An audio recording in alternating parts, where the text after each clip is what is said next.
Bioware has a team that's in charge of the direct communications between the players and the dev team. That team is called the community team, and we get to talk to a key member of that team today. His name is Daniel Steed. That and more on this episode of the Escape Podcast for Star Wars: The Old Republic.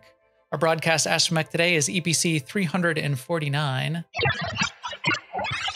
And playing alongside me is Seema. Hello, Seema. Hey, Max. And before we tell you what we've been up to this week, allow me to introduce our live guest, live on the show, Daniel Steed from Bioware. Hello, Daniel. Yay, Daniel. Hi, thanks for having me.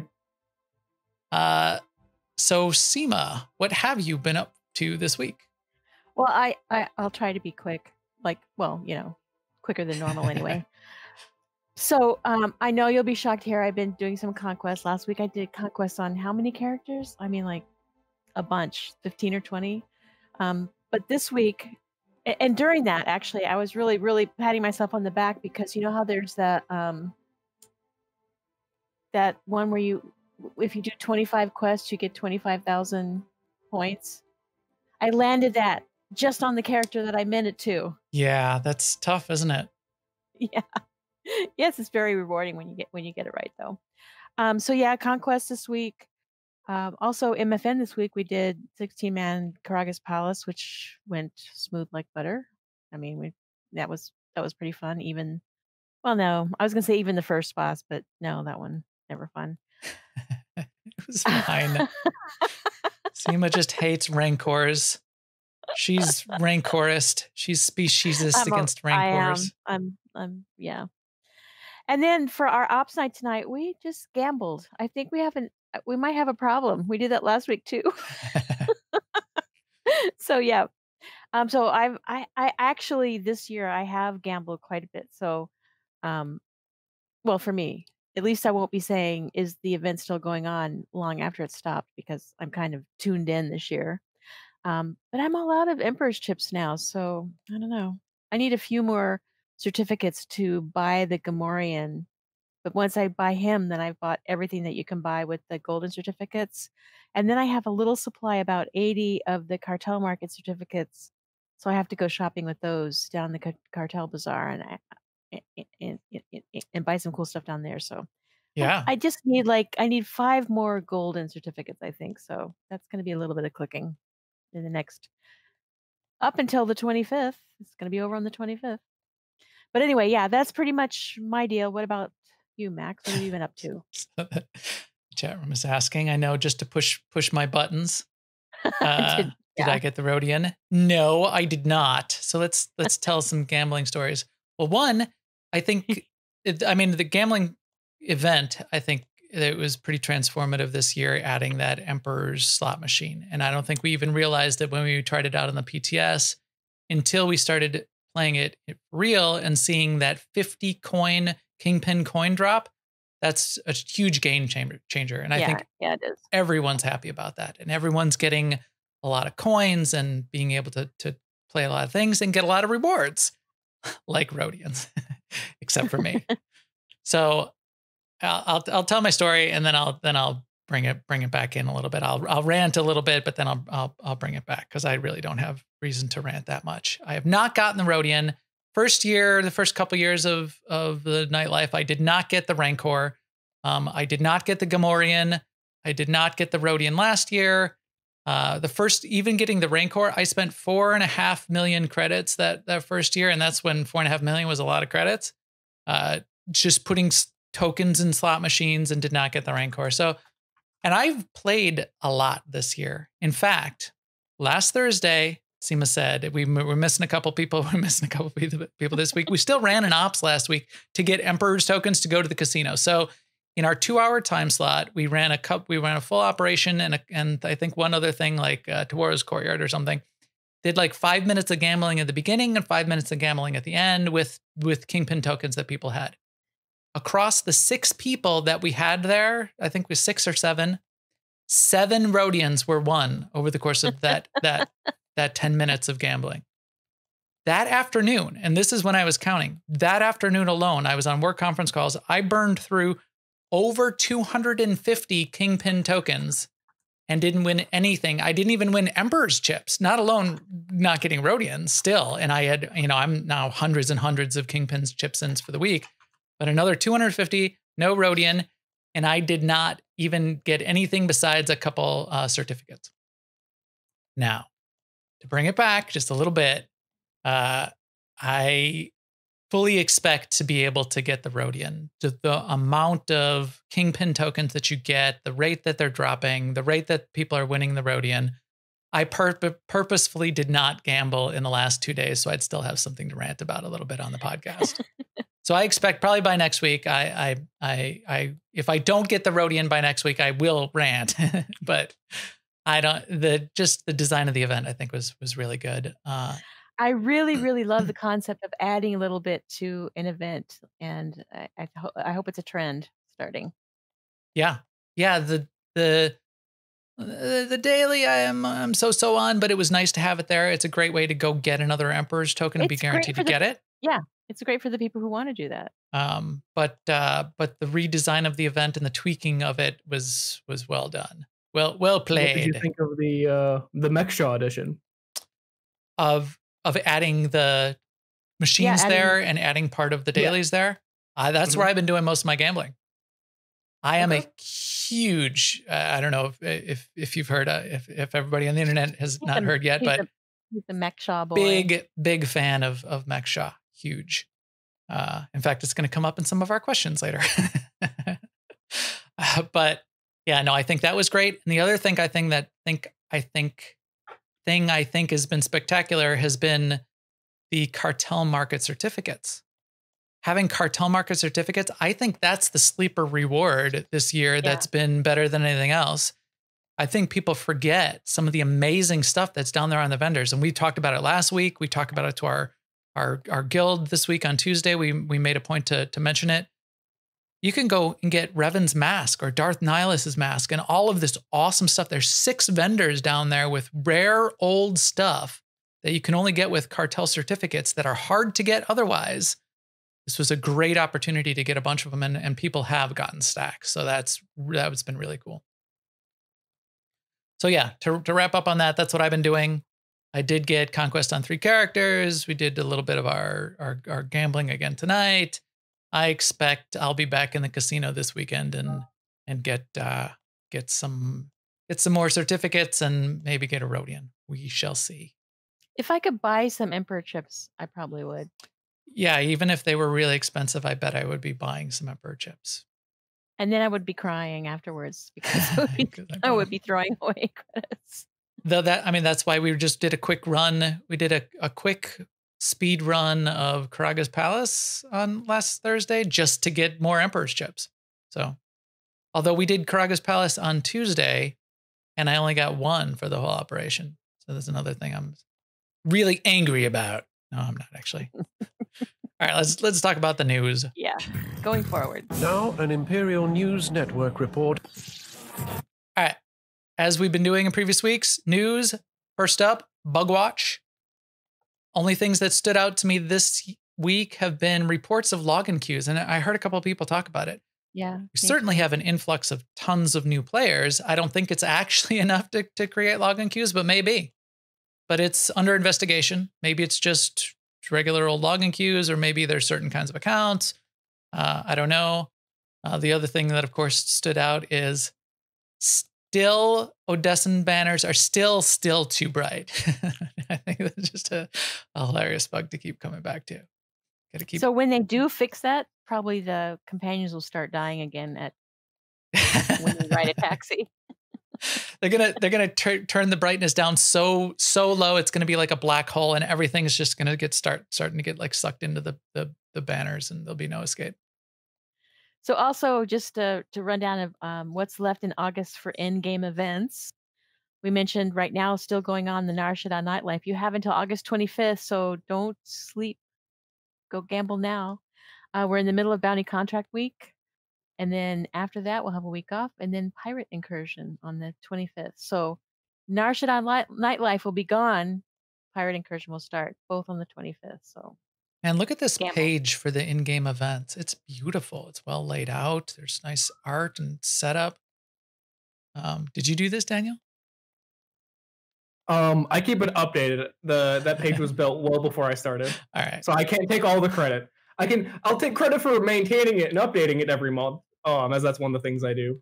Do you ever see this thumbnail down here of that's one of the Ilum World bosses for the Gree event? Forgot his name. Every time I just glance at it out of the corner of my eye, I think it's somebody with a character with 6 lightsabers, like a Darth Grievous. I can see that. Yeah, I can see that. That would be cool. And I'm like, oh, I want 6 lightsabers. What's better than a Marauder with 2 lightsabers? How about a Marauder with 6 lightsabers? We should get that. All right. Guild and community news. We've got our Summer of Love week, which is our 11th annual guild event across all the games that we play. That wrapped up last week. That was really fun. We had events every night of the week across a lot of our divisions. We had at least 2 Star Wars events. We had our big mega event on Tuesday, and then we had our Flashpoint plus the costume contest on Friday. There are videos of that up on the Guild YouTube channel, and of all the other things that were going on throughout the week. We're going to put together a summary post as soon as a couple of the other videos get up on the channel, and you can check out any of those replays. That was great. Next Flashpoint Friday was going to be on the 21st, and that is an event that Mei Lung runs, and it's basically centered around people getting the master mode flashpoints they need to get the Aerotech Coral, is it? Not the Coral, the Knights Ice Blue. Anyway, it's the vehicle quest. If you have it, then you know. And then coming up at the endish of the month, sometime we're going to have another mega. Marcus is in the chat room, but Marcus is saying that we'll have another mega this month. So look for more details on that. And of course, we do our MFNs every Tuesday night at 9 p.m. Eastern time. Yes, we do. Those are open to everybody pretty much. I say pretty much because sometimes we do an ops, in which case you have to be level 70. Yes, but we'll let you know ahead of time, and it switches back and forth. The mega sounds like it'll be all levels, so be prepared for that. That's okay. Marcus says mega on August 28th, world bosses and datacrons. Oh, that'll be fun. We do the datacrons right, so just be certain to come join us if you need any. Look, Max probably needs some. Dan's got like glitter around him too. You see, it's got like a little glitter effect. Oh, he's got the Life Day cheer. He's shedding cheer. I like this whole look. And also, I wanted to do a shout out to one of the new content creators in the SWTOR community that was just sort of added to the content creator group recently. His name is Lore. You can find him on Twitter at Lore Art Online. Mostly a YouTuber. On YouTube at Lore Online. Does a lot of really cool looking videos for Star Wars. He's got a whole channel full of videos that look pretty awesome. Welcome back, ladies and gentlemen, to another Star Wars autoplay there. And I don't know if you heard his voice there. Republic video. In today's video, I will be discussing the current game's direction. He's from the UK, and he's got a really good speaking voice. I like it. So yep. You're Welcome looking to Lore for another YouTube channel. This it's looking really good, and I've gone through some of these, and yeah, I like it. And with that, I also want to say thank you to the chat room. We got a bunch of people in here tonight. I'm glad to see y'all come out and see us live. Of course, if you can't, I know we record late, so we will get this all up on the feeds as quick as we can too, to get us moving along and get into the fun stuff. I've got an intro to our segment for our interview with Dan. So Daniel, I know you probably are familiar with The Mandalorian. I clipped a note out of The Mandalorian audio when Werner Herzog is talking about some really difficult jobs, and see if you recognize these lines out of The Mandalorian. Community manager is a complicated profession. Would you agree?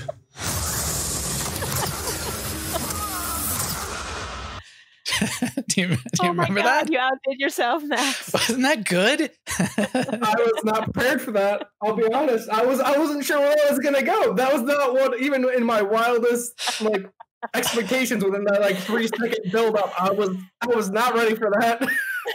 Community manager is a complicated profession. Here, I'll play it again one more time because I am so proud of that. That's good. That's good. Community manager is a complicated profession. Would you agree? That is amazing. I mean, if I listen really carefully, I can hear that it's you saying community manager, but the first time through, no. Yeah, I even did a little processing on it. Musco's gonna love that. The moment like this is uploaded, I'm just gonna immediately throw it at him. I'll give you. Like, I'll give you the MP3. Go to this timestamp. Listen to this right here. I'll at the end of this remind me, and I'll get you the MP3. I'll just copy it to you in Discord. Okay. Yeah, I was amused by that. All right, so live interview, Daniel Steed live. So as we said, there's a community management team. It's not too big. In fact, Daniel will probably tell us all about it. But we haven't really gotten to meet Daniel that much in person. I keep asking for him on the live streams when we get the Bioware live streams up. So this is our chance to really dig into who Daniel is, where he got started, ask a little bit about his job, how it gets done. We're not going to do the kinds of things that I'm sure he can't answer anyway. What's the 10th anniversary going to look like, Daniel? Sorry, I can't answer that. When are we going to get hood toggle, Daniel? All right, so we'll skip those. Let's start off with tell us about how you got started, your role, what you do, sort of what does it mean to be a community manager, and let's do your introduction from that perspective. Yeah, sure thing. Quick note for you though. With the live streams, like I'll touch on that in a second. Yeah, I'm the one that's running them. So for example, that actually came up in some of our people asking, because we know that you're a streamer. So yeah, we figured these have been looking really good lately. Does Daniel have his hand in making them look good? Because at least from my perspective, it doesn't make sense for both Musco and I to be on there, because there's nothing I can add to a live stream that Musco wouldn't already have covered. So at least, for example, with our past live stream, it made more sense having Musco, Schmidt, Charles, and Keith versus also having me just hanging out there. I was there the entire time. Just I didn't have a camera. I was muted. We'll be the judge of that. Okay, yeah. Listen, I can be on a future one. Yeah. Then yes. Is that even a question? We want everybody on there. Oh yeah, that'd be great. Sure. I'll keep that in mind. But yeah, so there's a fair bit of things that I am responsible for. One of the major ones is from the initial writing and brainstorming all the way to the publication. I'm responsible for a majority of the articles that we put out. Other people definitely help along the way, but I'm the main driving force, and the one responsible for the end product, and also general website management. And planning falls into that as well. And now that we're on Steam, handle all the publishing on there. So any of the posts you see on there, any of the event updates, that's all me as well. And then when we launched on Steam, creating all of the assets and text copy, that was a good chunk of my time right there. Getting all that ready, going through all the revisions. As we just touched on, running the live streams, Musco normally handles the presentation aspect and figuring out, all right, these are going to be our talking points.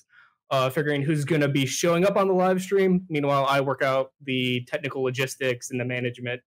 So with the last live stream, trying to do that with a Zoom call remotely from everyone's camera feeds and doing it succinctly, and then juggling Musco's presentation on top of that. So that was fun planning out. But then along with that, I'm also the person in charge of the content creator program, working alongside you guys, with Marcus and everyone else in the program. I used to manage all of the social media accounts fully, but I've recently passed along a portion of that. So now I just handle the assets that go along with it. So I've kind of just passed that along to someone else on the team. Excellent. That pretty much covers the broad strokes. All right, so that's quite a bit. And are there 3 members of the team now? So I know it's you and Eric, and then is there a third member? Is it a part-time member or another full-time member doing some of the stuff? That's Bug Tracker, right? Yeah, so there are 3 of us that are publicly facing. Natha is the one you're alluding to.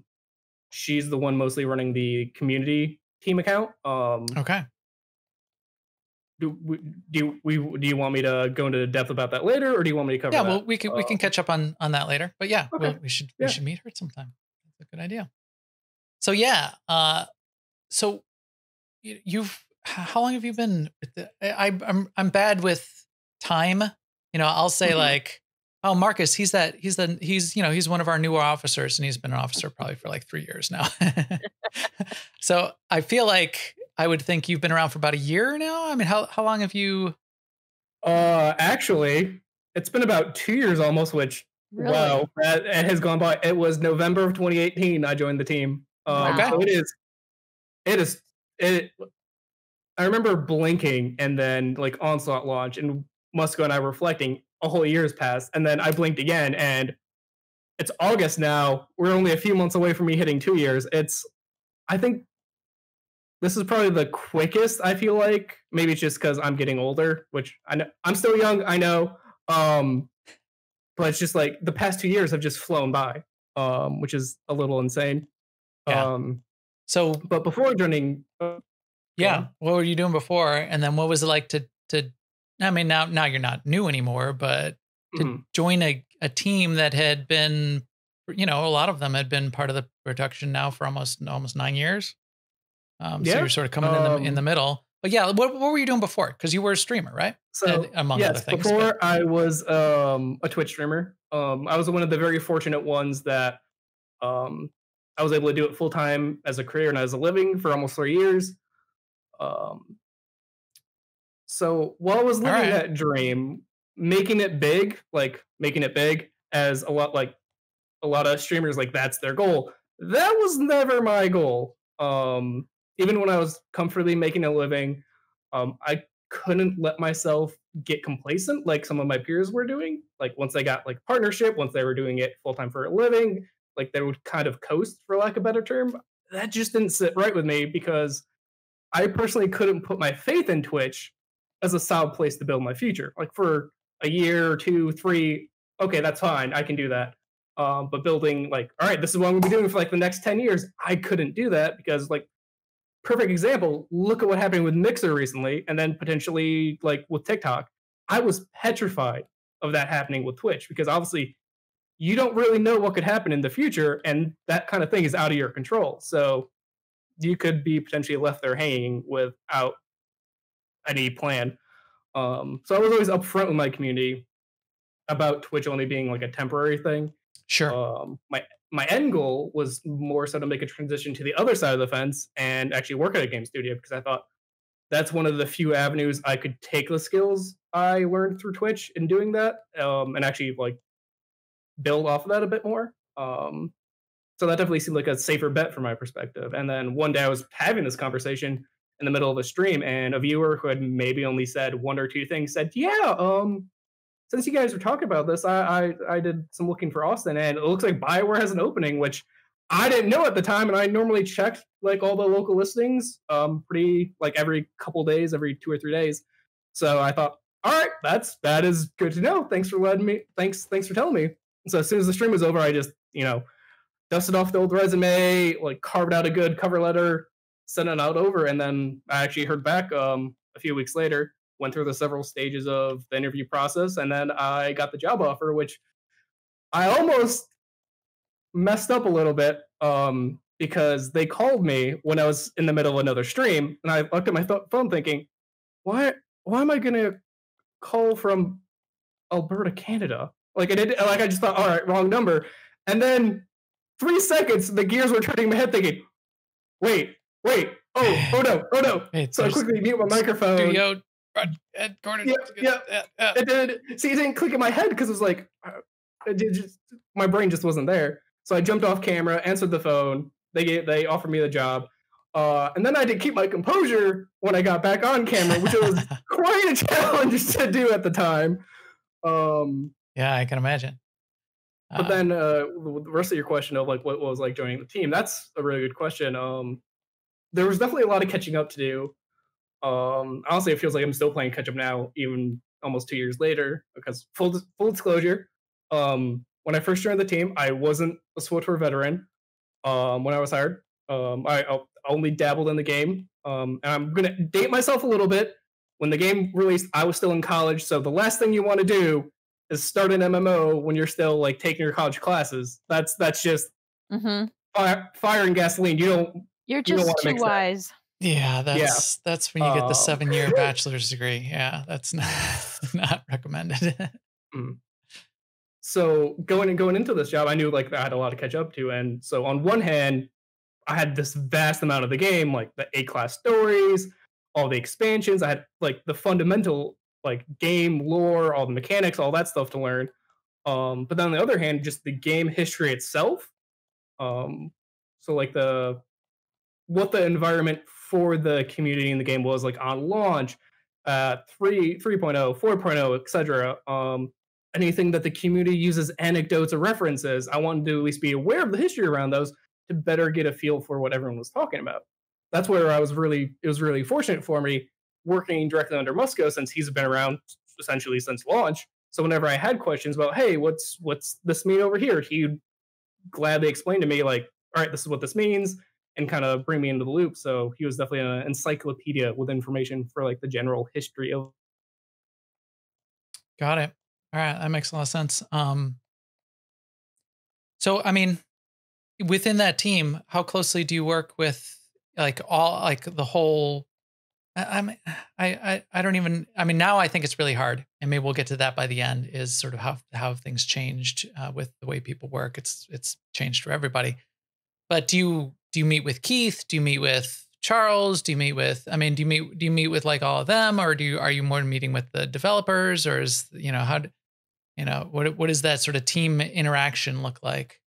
There. That's a good question. The team is very like collaborative and interactive and like in general, but I'm definitely in a unique position being on the community team and also with the specific things I'm responsible for. Like there were times when like Charles and I have a meeting about like for example, like what are like the big story beats that we had planned, and learning like, okay, this is how we're gonna carve out like articles or messaging, and same thing like like sometimes I'd have one-on-one meetings with Keith, and also another day I'd be talking with the designers, I'd be talking with the artists the other day, or the engineers another day. So I sort of got to quickly learn all the different teams and all the different people on the team at a accelerated rate just because of the position I was in. Oh, great! That's gotta be really fun too. Just before we get into like more of like how things work and how does the stuff you put together. Sith Lord Brit had a really critical question, I think, which was, what's your favorite food? Oh man, okay. That's a tough question, but I think I have an answer for that. Because that's the one food I haven't really been able to have while in quarantine. Which strangely enough, this has probably been the period of my life where I've ordered the most takeout, just because like I want to support all of the businesses here in Austin. For anyone that hasn't been to Austin, there is an insane amount of food places here, especially like local mom and pop places. So it's like, all right, more. I'm ordering more food than I am cooking for myself. But the one food I haven't really been able to order and have delivered to me because it really doesn't keep that well is ramen. Because like 30 minutes to an hour, ramen. It's just not. See, that's the thing. Real ramen, not the 60-cent like college stuff. No. But this is real ramen. So it's the one thing I haven't really been able to have since like March. It's hard to transport. It doesn't. That's what I totally thought you were leading up to sushi, because sushi is also hard for takeout. So sushi's another one. I actually, when there was a little bit of a lull and things started opening up here again in Austin, there's a conveyor belt sushi place, and I was actually really worried about that place because a conveyor belt sushi place, that I was genuinely worried they would close down. But so they shut down the conveyor belt aspect. Because there were kind of two conveyor belts, where there's like the broad one where you could like take the food off it, or you could make a custom order, and there's a secondary belt where it would deliver the food directly to your booth. So they still have that secondary one, so you could order custom whatever food you wanted. And they closed off like every other booth, so it was a safe environment to have like a socially distanced meal. All the proper precautions were taken. So I definitely went there somewhat recently because I wanted to make sure to support them because I was legitimately worried about them closing because they are a fantastic establishment, and the only one that I know of. Like there are other sushi places here in Austin, but just the conveyor belt sushi, if you've never experienced that, I highly recommend it. It is very fun. Yeah, it is. It's there's a couple of them even here around Chicago in the Midwest. I like it when it's on boats, little boats that go around. Yeah, excellent. And then I guess one more background question. Seema, you had a question. Do you remember? Pets? Yeah. Do you have any pets? I unfortunately do not yet. I've especially with quarantine, I've been really thinking about getting a dog. It makes a huge difference. A dog? Yes, because before we went into quarantine, at my old apartment, my commute, even without traffic, was probably about 30 minutes. Which Austin, there's a lot of traffic, so normally I'd be spending 12 to 15 hours commuting throughout a work week. And at that time, I just wouldn't have enough time for a pet. I feel like it wouldn't be responsible for me or fair. But since when I moved to my new apartment here, I'm a lot closer to the office, so I'm starting to put out some feelers. I might get a dog soon. We'll see. Especially now that the office is in your apartment. Yep, that is true. Yeah. But see, I'm also a little worried about that because I wouldn't really be able to, like, for example, if it was like a younger dog or a puppy, I wouldn't be able to really train it to get used to me not being around. So that's a little hesitation I have. I would still need to find a way to properly train the dog to get used to that and not think I'm always going to be here 24/7 because that might not be like that might be the case for like the next X amount of months, maybe even year, but 3 years from now, hopefully not. Yeah. So, and we don't. You never know. Maybe a dog would be relieved. It's like, oh my gosh, now I get some time. He's finally gone. Great, I have a place to myself now. Oh, some solitude. All right, let's talk a little bit about the job and the kind of things you build.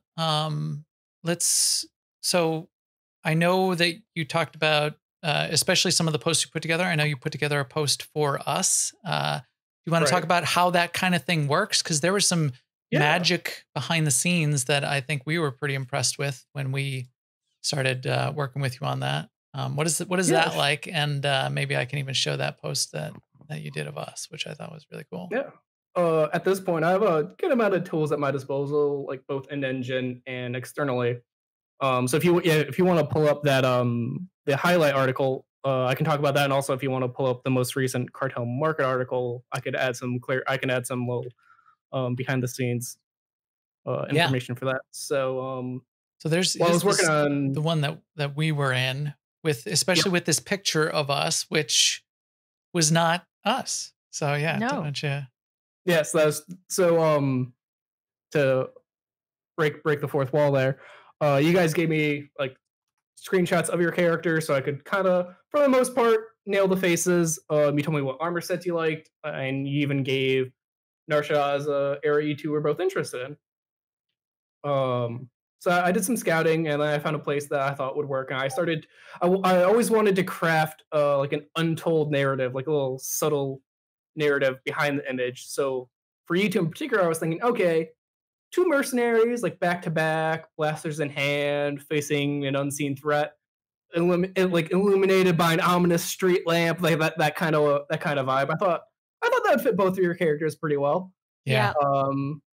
So then the way I went about bringing that to fruition was I used their spawn editor to bring in like two little dummies that would be off camera for your characters to target. Then I would mess with the lighting a little bit to really like bring in the overhead lighting feel. And then I would just detach my camera and find a good angle that would show you two kind of like back to back squaring off. I thought overall it's a good image. Yeah, that's really cool. That sort of staging, some extra tricks and tools. Yeah. That and it came out really well. We were pretty impressed when you put it together. And it is, in fact, I have this armor set on standby. One of my favorite armor sets. Yeah, I have that one too. Although I changed my hair though, I realize. Do you see the difference in gun size, Seema? Welcome to the gun yeah. show. That's what I'm talking about. Yeah. If you know what I mean. Max and his guns. Because you know me. All right, and here's the latest cartel market one, which is amazing as well. And here's the armor you're wearing right now. Yeah, that's a perfect one to use as an example. So for the cartel market articles, I sometimes use different tools. For a lot of the armor shots, I pull up our animation database because I don't want to use moves to capture them, because sometimes those have like effects attached to them, and I don't want anyone to think that those like visual effects are associated with that armor. So it's something I always have to be careful of. So I just pull up the animation database directly to do the animations, but not have the effects attached. So that's a little nuance I always want to make sure of, because I don't want someone to think something is associated with that item and then be disappointed that that's not actually how it was. Got it. So I always try to piece together like a little collage to just breathe some life into the armor set and not just have a static image, because I feel like that's especially after a while, that just gets a little bland. But then if you want to scroll all the way down to the holographic tuning video, I did some new stuff with that, because when I saw the tuning, for the video, the tuning, it had a lot of versatility to it, which I really wanted to help reflect. So that's why I put it on all the different weapon types. Oh yeah, if you want to watch through that, I did some clever video layering where, so I froze my character, but then I triggered the weapon animation for like the broad image, so that and I just did a video fade, so you have that visual effect to help really like show that's how it transforms all the like any weapon that works on. But since that really wasn't how the tuning itself looked to a normal player, that's why I added the picture-in-picture to at least showcase, okay, that's what it actually looks like. But here's kind of like a more kind of cinematic viewing of it. Yeah. Yeah, that's great. Here's sort of like the live, and there's that initial startup too, which is different than just the static view of the. Yeah.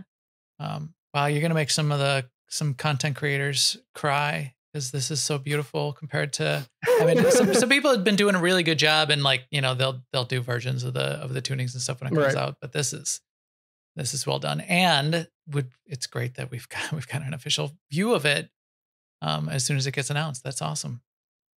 Oh, I like that. I like this holographic one. It's probably one of my favorite tunings. And when I found out that it isn't just, because there was the previous holographic one, which I think it was just like the hollow tuning. I can't remember what it's specifically called, but which put like a holographic effect around it. This makes the whole weapon holographic. Yeah. So while that will also change like based on like what weapon type it was on, this works on any weapon that can have a tuning attached to it, which I just thought was mind blowing when I first found out about it. So that's why I really wanted to go the extra mile with this video to like help showcase that. Yeah, look at this. The whole blade. There's transparency to the blade once the tuning goes on it. Same thing with like this. That's really unique to that specific, like the sort of like the vibro swords, which is why I went with that. And it's, some of the core parts are still solid, but some of the shell is transparent. Wow, this is really, really cool effect. So well done on these. And I think everyone's recognized that as you've been putting these posts together, we've been really appreciated. Really, really good views, high quality, really clear. We can see what's coming, get excited about it. If you go through the articles, like starting from like the end of 2018 up to now, you can definitely see like, okay, Dan's been learning more and more tricks of the trade like over the past 2 years. So yeah, who knows what it'll look like in 2 years from now. We'll excellent. Well, hey, I know this is part of your job. Another part of your job, and the whole community management team's part of their job is watching what's going on in the forums, getting feedback from people, and then doing something with that feedback. And in some ways that is a little bit opaque to the people who have the feedback. I think the addition of like the bug watch and some, and someone in there saying, we've got an eye on this. That's been really useful. But what does that sort of feedback process look like? And what how do you frame that for somebody who's not on the inside? Yeah, okay. There's a few ways I could dissect that, but let's look at, for example, like how we handle PTS feedback, as that's like a really like broad like focus group of feedback.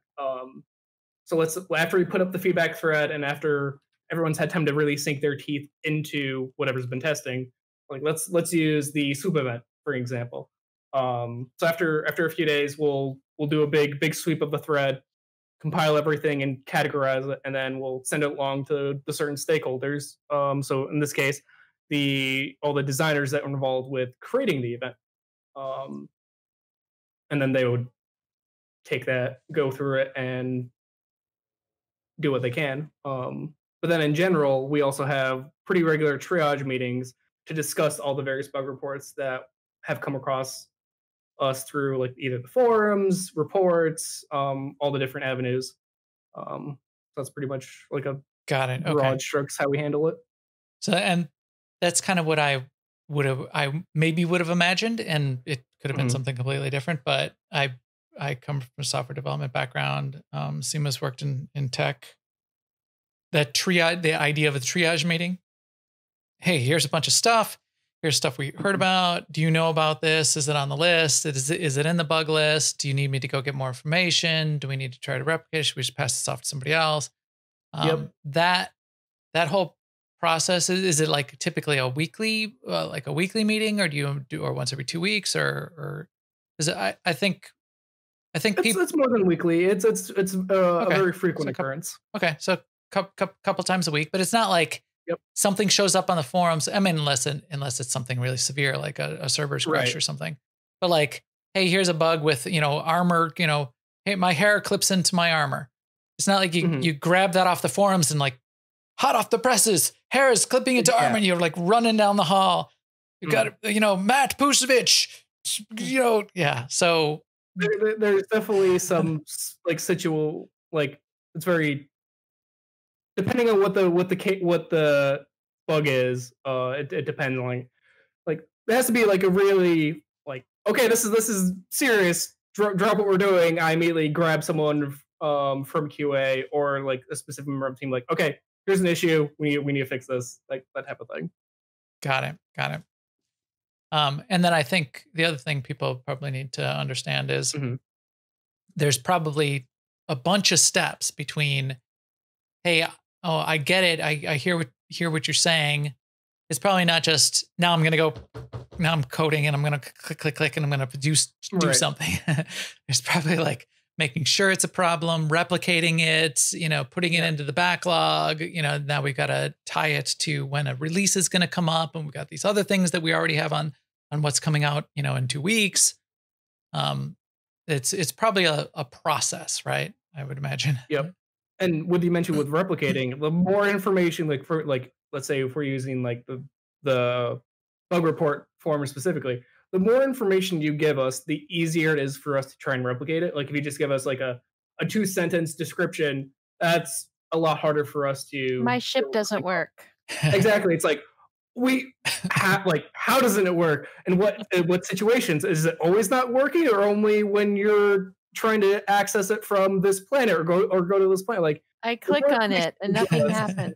Yeah. So the more information you give us, the easier it is for us to replicate it on our end. Yeah.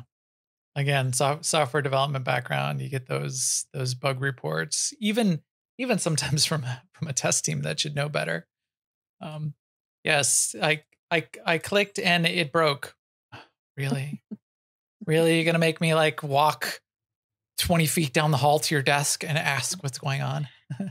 or one of those few times when you've had like those are the exploding skeleton weird bugs where you have like those two specific armor pieces that just don't interact well with each other. Like I've seen that happen a few times while I've been here. I've seen some people like, I've seen people like tweet it at us, send us a screenshot and say, hey, my character broke. It's like, cool, thanks. I need to know like what armor you're wearing. Like they don't tell us that information, so it's really hard for us to try to immediately You can't just pull that out of an image on Twitter. Well, yeah. I mean, that's the thing. It's it could have been like technically only I happens could, when you do but- these 10 things in a row. Right. Yeah. Right. Because Yeah. I mean, often, I mean, like this piece of armor always clips on any body type. Okay, that's one thing. Mhm. Hey, when I do this and this, and then I have this tuning on and I put my hands up in this way, then I don't know if you've seen like in the last month, the female characters who like contort. Mhm. It's like, what? They do more than contort. That's my favorite bug ever. They discombobulate in general. But yeah, so that kind of like what is all the thing that's leading up to making that happen? That's probably pretty interesting. So that's like bugs and problems. What about the people that are asking for feature requests? No, here's my idea. Here's, you know, I used to hate this whenever I do something, whenever I make something for, you know what you should do? You should blah, blah, blah. Yeah, that's great. Cause I don't sit around all day thinking about what we could actually do. I'm dumb. So, but yeah, you can still get good ideas from that sometimes. And I try to think about that when people give me ideas for why my work apparently sucks to them. But that aside, well, I know the premier way is on a live stream. Type it in all caps. And in all caps as often as you can, as long as it as many times as you can. You type in your idea, and you type it in all caps. That's the right way to provide that feedback, right, Daniel? Every time I see someone doing that on a live stream, like I just feel part of my soul just kind of sinking a little bit. I do too. That's just. I mean, maybe it's antisocial of me, but I just put chat all the way off the window. Then I know you don't have that option. But I can't do that. No, I have to be watching chat. Yep, I'm not jealous. Otherwise, then Musko will put me aside after stream. He's like, "What were you doing, Daniel? The chat was all over the place today." Yeah, but sometimes I imagine you get good ideas, and sometimes, I mean, is there like an inflow process for ideas in general, or I mean, I think you could have like feature feedback on the PTS that we know gets taken into account. But what about like ideas in general or feature requests? Is that? I would say probably for suggestions in general from the community. Is that what you're asking? Alex? Yeah. Mm-hmm. Yeah. So I would say definitely just the suggestions forums.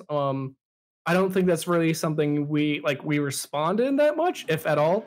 But we definitely the bug report forums, general forums, people we check the forums pretty regularly. We're well, you may not respond to everything. We are reading those forums on a daily basis. Got it. That's good to know. Yeah. That sounds like a good mechanism. It definitely helps to have the bug report forum, the suggestion forums, just to try to funnel all of that to one place, so we know, okay, this is what we're going to be reading about here, and it's not just be, all right, everything in general, the general discussion, just the Wild West, and you just sort through it yourself. So it helps kind of categorize everything for us. Makes sense. So if right now, if I rattled off 15 things in rapid fire to you and said, do this, that would probably not be appropriate. That's a shame, because I'm going to do that if we have time at the end of the podcast. But I mean, you're more than welcome to, Max. We'll see about that. Mm-hmm. Let's see. So I know we also Steam has been an interesting thing, and we've had a lot of players come into the game. We as content creators, Steam and I, we've done a couple shows, and a bunch of the content creators have. Sometimes we feel like we interact with you probably pretty directly. What is that part of your job like, interacting with the content creators? And then there was a question from that group that was, hey, what do you think that they should maybe be doing or doing differently now that we've got this influx of all these new players from Steam? Or do you have recommendations for that crowd that everybody might be interested to hear about, and everybody could be thinking about? Ooh, okay, that's a. Okay, so that was like a multi-parted question there. So I'm trying to think where to begin. let me, while you're thinking about it for a second, let me give everyone else a little bit of my side of what that looks like. The content creator program is relatively broad. I mean, there's not a lot of activity going on. We don't like have Daniel on the phone, and I don't have like his personal phone number, and I get to like call him up and ask a bunch of questions. So you shouldn't expect that necessarily from like streamers. You shouldn't say, hey, Kogas, you're a streamer. Why don't you ask Bioware, blah, blah, blah. It doesn't really work that way. But from time to time, we do get the opportunity to ask some questions, or we do get the opportunity to get, maybe get some news like really like a day in advance. But the other thing we get to just think about as content creators, and this isn't Daniel that's been telling us, but maybe he should, is, hey, we see a need. Maybe you guys should think about creating a video that does X, or you guys should go do, we've got this new event, would be cool if somebody like had a party in game. Do you ever come up with those ideas that you think we should be doing? Because you should, you can feel free to tell. Yeah. Seema and I'll ignore it, but there's industrious people who are ambitious who will do something about it. Right. As far as like ideas we have of like, hey, like ideas from like say Musco and myself to the content creators, that's interesting, because in general Musco and I try to avoid doing that, because from our perspective, we don't, especially like people that are in our program, we don't want to be delegating to you like what content you're creating. Like as long as it's like not breaking terms of service, it's falling relatively within our game's age rating, which is PG-13. That's all we really care about. Like, we don't want to be delegating, all right, this person doing this content, this person doing this content. It doesn't feel right to us. Especially me being a former content creator myself. Like, I might say, hey, like, here's new content coming out, or here's new content just came out. Let's say a good example was when Nightlife just kicked off. Two people that normally like create guides, SWTOR and Zamzam, for the new mount that can only be gotten from the new slot machine.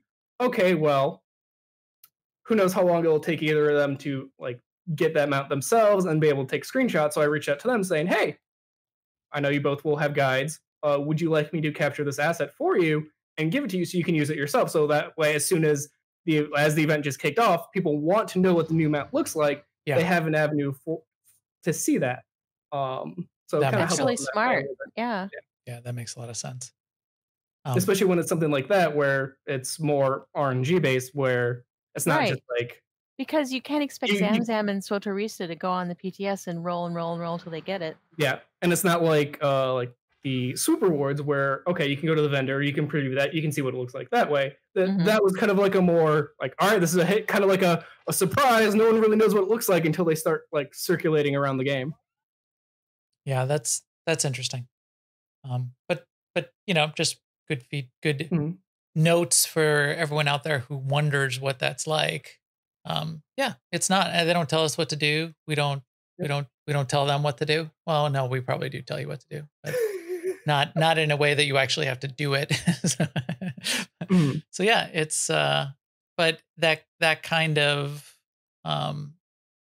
opportunity to be creating some things and maybe get a couple assets on the side. That's really an interesting part of it.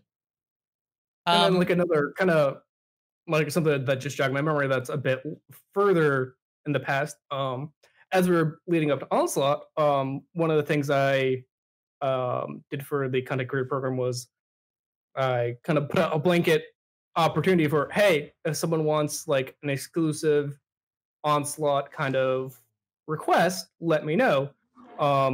So I think SWTORista's was, she sat down and talked with Charles about the general lore of Onderon, not about like the specific lore we'd be covering, but like the past lore of Onderon.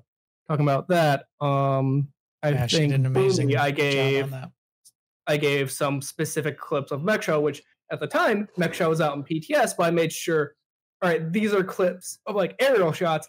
that only I could capture. So even if anyone was recording Mextra on PTS, they couldn't get those angles. So I try to make it a bit unique like that. And I think there were Marcus, for example, Musco and Matt joined the Working Class Nerds, and they talked about the first boss of Duxton. And I believe we gave you a screenshot for that, Marcus, if you're still here. Correct me if I'm wrong. That was yeah, pretty much yeah, a year ago at this point. They So got my like a memory's little foggy. like red Yeah. or one of them, one of the early bosses that. Yeah, I think it was red. Yeah, one of the early screenshots. Yeah, that was really cool. So yeah, little bits of that kind of stuff. So yeah, if I you know, if anyone out there thinks that we should go after something, let us know, and then we'll as I said, yeah, as the chat room said, I'll pick up that bat phone that goes right to Daniel, and I'll go, Daniel, we need a blah blah blah. I don't know what we would need. I'm expecting if we're down to the last day of nightlife, and if you still haven't gotten the Rhodian companion, I'm expecting a email from you or something that's like, Daniel, this is blah blah blah blah blah. I need this Rhodian companion. I'm expecting like that. No, he would never. No. He would never do that because that would be good for a whole year. Yeah, I'll get to whine and complain for a whole year in that case. Yeah, absolutely. Okay, you're right. Sometimes I just wonder if you guys coded in there. If Max the Gray, then no Rhodian, no Gamorrean. I was tempted to make jokes about that, but there'd be that one person that I think I'd be serious, and that's something I don't want to deal with. So I'm going to refrain from making jokes. That would be incredibly awesome if I heard that happened. I mean, I know that's one of the things words that I live by are if Max, then no. So, like healing and whatnot. Yeah, I mean, healing is a good example. All right, boy, time is flying by. Let's move on just a little bit. A couple things about the game, and we're not going to go too deep into this, but I had a couple questions, and a couple people from the community had a couple questions. Do you have any sort of overall comments on Steam? Because my perspective when I heard about it at first was like, that's nice. And now after the fact, now seeing the engagement, the influx of new players, and thinking about what even like keeping up with achievements as features, now in retrospect, I'm thinking, wow, genius move. You guys are brilliant. Yeah. Why not, why not sooner? Idea. This was amazing. So yeah. For like a broader, like high level kind of overview, that would definitely be better suited for someone like Musco or Keith. I just remember one day Musco coming to me with a laundry list of 40,000 things that I need to start working on immediately for the Steam launch. So like all the visual assets, all the text, and then all the revisions that go along with it. So that kind of just like came out of nowhere for me of like, hey, we're gonna start working on Steam now. Here's what I need you to start working on. So that was fun. Overall though, is like from my perspective, it was a very exciting thing to work on and experience. Like with all the work that the team as a whole put into it, we're super happy with how we were able to surprise everyone with the Steam launch. Yeah, like leading up to the live stream on July 21st. Some players may have had a suspicion we'd announce maybe something involving Steam. I don't think anyone imagined we would actually launch on Steam on that day. Granted, like I think it was 5 or 6 minutes after it was actually on Steam, people already found out, and then it just quickly circulated. But I remember for those 5 or 6 minutes, I was frantically refreshing the forums, the subreddit, Twitter, just like, all right, when's it gonna happen? There's a very, very slim chance we're gonna make it the 2 hours to the live stream to make this announcement.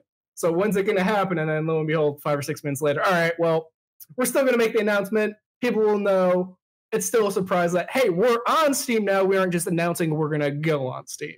Yeah. So that was fun. Yeah, and yeah, I think the launch, the surprise was a big deal. And I think it being on Steam is a big deal. So I think, it was a much bigger move than I thought. And I think it's been really amazing. And then when I was hearing about the roadmap for the year and I heard, we're going to do it, we're going to do Steam achievements. Same thing. I was like, I don't know. don't know if I don't even know if I'm going to use the Steam launcher, but now I think it's a brilliant move for that too.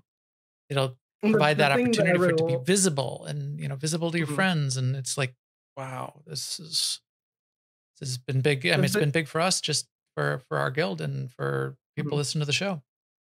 The thing that I really like about the Steam achievements is, like, let's say you have 90 of those achievements unlocked, like, in game. The moment they're live on Steam, you'll have all those unlocked. Like, they're completely retroactive, so you don't need to worry, like, all right, well, I've already, like, gone through 3 of the class stories. I now need to go through them again for the Steam achievement. You don't need to do that at all. Like, it's all purely retroactive. So, for example, if someone happens to have all those achievements already locked in game, for, like, if they're a veteran player, it's like, all right, congratulations, you already have all the Steam achievements. There you go. You know, I'm bad about achievements, and I'm gonna have to go back and start doing some achievements. I mean, I've played nonstop since beta, but here I've told this before. If it's something that you're taking out of the game or is for a limited time, like DVL, 100%. I'm 100%, 100%, 100%. But if there's no time limit, then I live in the infinite now. So what you're saying is put a time limit on everything. Got it. If you put a time, I'll pass that along to the team. Like all the feats of strength, I have to 100%. You know, DVL I had to 100%. But I remember you were making the big push as we were getting close to Onslaught, making sure you hit every character to 300.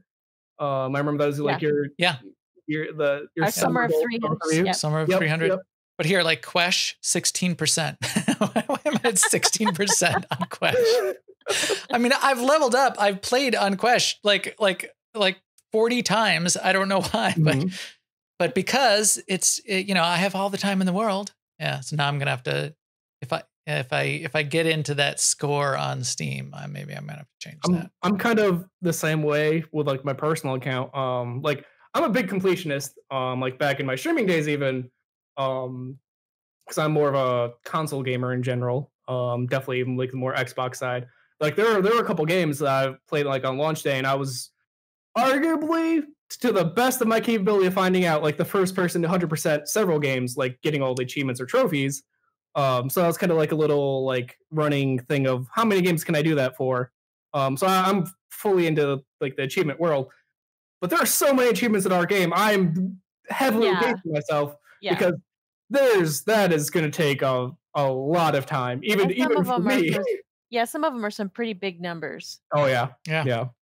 So I'm slowly chipping away at those. Would you say you are further along than I am, or not as far as I am?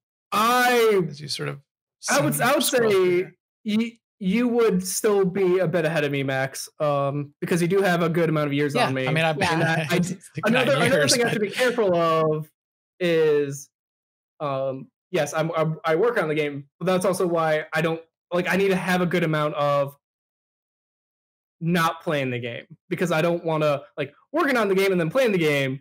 Yeah, I need some time to like ruin it for separate myself from that. Yeah, so I still play the game regularly. It's just I'm not going to play that as like heavy duty as like I would like another game. Like it's hard to play a game too and have fun with it when you can see behind the curtains.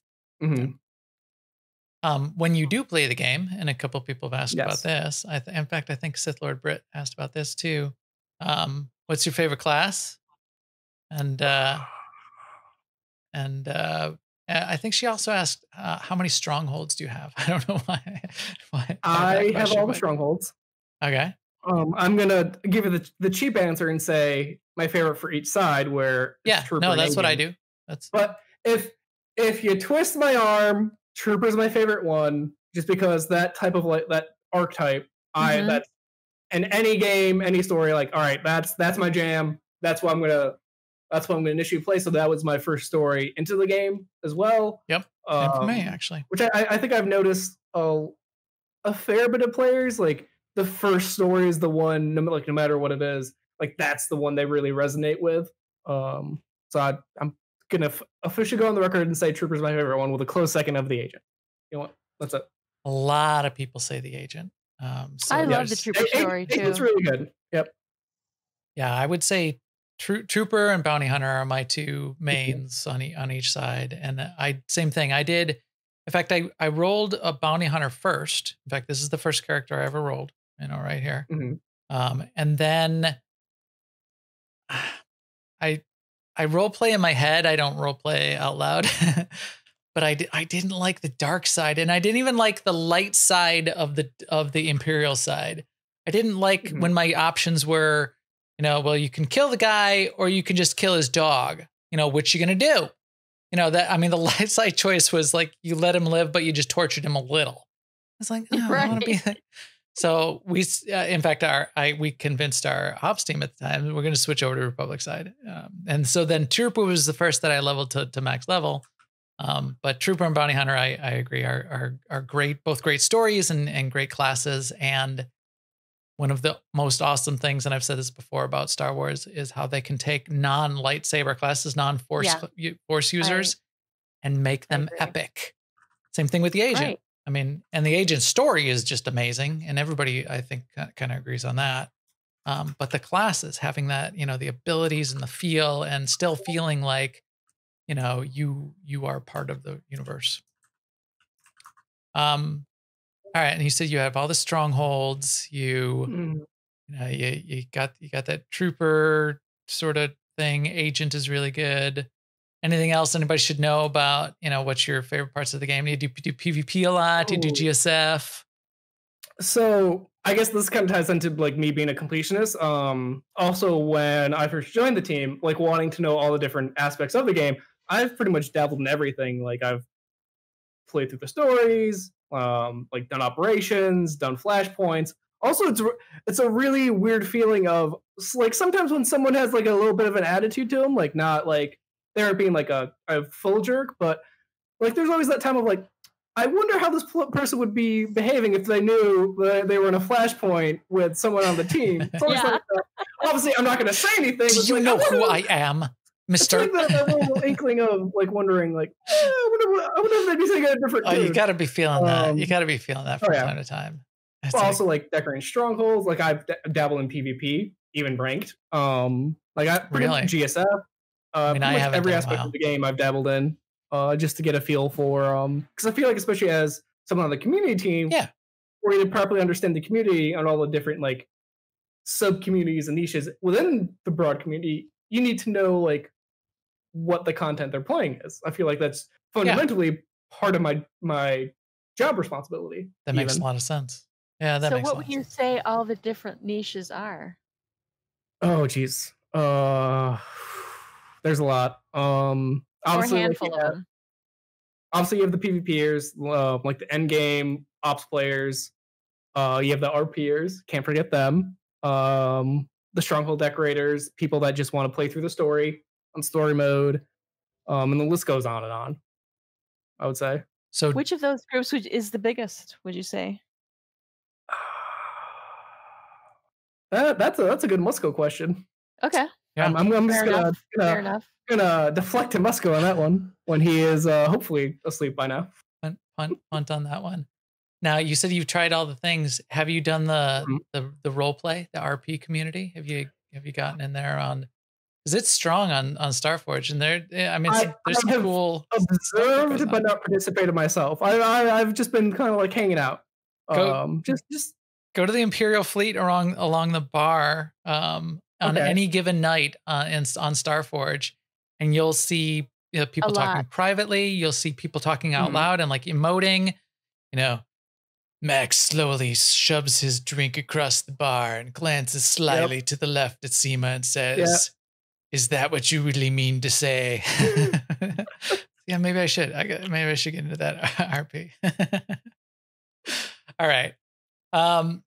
Couple final questions before I throw my list of features and bug requests at you. Maybe just one key question, because it sort of gets into a feature request. I've seen tie-ins, and this came from me, and we'll see if Seema has a final question too. But tie-ins. I want to talk about tie-ins. When I saw that like Fortnite got the tie-in to Rise of Skywalker, boom, my head explodes. I mean, there's so many more better places for that to go in my mind than Fortnite. And then Sims has a Baby Yoda in it, and we don't have a Baby Yoda in SWTOR. Where I know that's really hard, and it's probably a not even a must-go question, but even beyond that. But like the whole market and the tie-ins, just what's your perspective, and would you even personally want to see more, or I know it's hard, and I know Charles' perspective on it a little bit, but what do you have to say about it? So I can maybe shed some more light on that. So first off, the team is always looking for tie-ins we could do. But there's a crucial aspect of that I don't think some people in the community fully realize. One of the bigger questions we have to always ask ourselves is, when we're looking for potential tie-ins, is does it make sense? While some games may have more leeway, we are a proper Star Wars game. Also, one that is set thousands of years before the movies. So we have to keep that in mind. For example, let's look at the tie-in we did with the launch of Jedi Fallen Order. After getting some concept art for the little BD-1 droid, we were able to come up with something that not only fit within our game universe itself, but also was something that was a good homage to a fellow Star Wars game title. So we were able to make something work with that. But definitely, that's a caveat to tie-ins. I feel like some people kind of overlook. Yeah. Yeah, and I think that makes sense. And Charles has sort of talked about that a little bit in the past. You can't take, you have to realize where it is in the Star Wars timeline. You can't just take you certainly can't take a character out of the Skywalker days and shove them into here. It makes no sense whatsoever. And you'd probably need to be careful about just how you would even approach it. And as you're saying, and I get that point, even much more so than Sims. They can shove whatever they want in that. There's not like a canon to Sims. Who cares? Same thing with Fortnite. They'll just shove whatever into there, and fine. It's it's mainstream. It's a way for them to go. But I think even so, my suggestion there again for you can what it's worth, ignore this completely as I'm saying it. Even the kind of tie-in where if I bought a Rise of Skywalker ticket and then could type in my ticket stub, just even like the outside of the game tie-ins, I feel like Star Wars: The Old Republic it could be such a more central part of the whole universe. But I realize there's so many moving parts when you go to like Lucas and the films and the games and everything else. But yeah, I think there could be more tie-ins. We can, if I don't know how many more really good questions you want to ask. We can go over a little bit. I don't mind. Okay. Yeah. Just a couple of questions. Yeah. Seema, did you have sort of like a I'll Seema, if you've got a question, and then I'll add Daniel. I'll ask you if you've got a question. I know we've thrown a couple possible ones around. I want to make sure I didn't miss anything. But Seema, did you have anything you wanted to wrap up with? Well, I was really interested in the tie-in question for sure. Yeah. But we have talked a lot about it, a lot of different things. But what do you look forward to, Dan? I mean, what do you think is coming next for you in BioWare? Like, if you look to expanding your role, where would you be interested in going? Okay, that's an interesting question. Okay, so think of two things. I'll go with the cheesy one first. I approve. Cheese is good. Honestly, I'll just be happy to be on the team to experience the 10-year anniversary, because I'm obviously still very much in the early days of my career in the games industry. Now I'm sure at some point I'll be able to experience other big milestones, for example, working on a game for a few years and seeing it launch on day one. That's something I'm sure at some point in my career I'll be able to experience. But how many people can say that they're working, or how many people can see a game that's still being actively developed hit a 10-year anniversary? I imagine that's a pretty short list. So that's a really cool thing to be able to experience. But to kind of give more of an actual answer to that, though, I would like to explore our cinematic tools a bit more. When I was making that makes sense. The Alderaan Stronghold trailer, I was able to get the tip of the iceberg for what our cinematic tools are capable of. So I definitely like to be able to sink my teeth into what we can really do with that. I think that'd be pretty exciting. But I won't be leaving community anytime soon. But that'll be something, maybe like a little side project to kind of like poke around at. Great. That's pretty interesting. That would, Mm-hmm. and who knows? We love those Blur trailers too. You got that kind of thing that we could have you start working on as well.